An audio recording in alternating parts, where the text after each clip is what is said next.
Kementerian Kesehatan Republik Indonesia menanggapi meningkatnya kasus COVID-19 di beberapa negara Asia seperti Singapura, Thailand, dan Hong Kong yang saat ini tengah mengalami tren kenaikan kasus. Kementerian Kesehatan Republik Indonesia menanggapi meningkatnya kasus COVID-19 di beberapa negara Asia seperti Singapura, Thailand, dan Hong Kong yang saat ini tengah mengalami tren kenaikan kasus.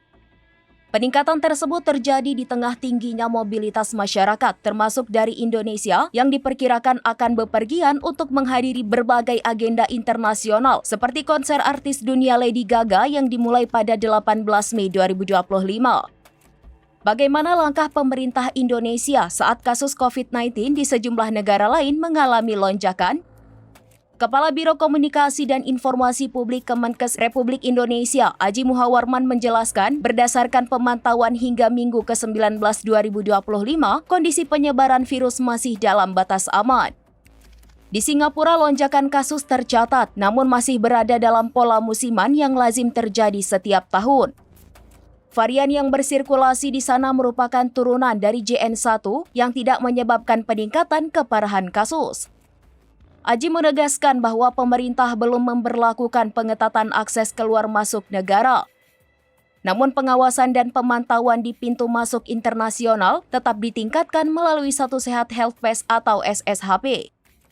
Hingga saat ini belum ada larangan perjalanan ke luar negeri, tetapi masyarakat diimbau untuk lebih waspada.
Demikian informasi terkini Syedaralon, saksikan terus informasi lainnya, jangan lupa like dan share seluruh akun serambinews.com. Download Tribun X sekarang, menghadirkan lokal menjadi Indonesia.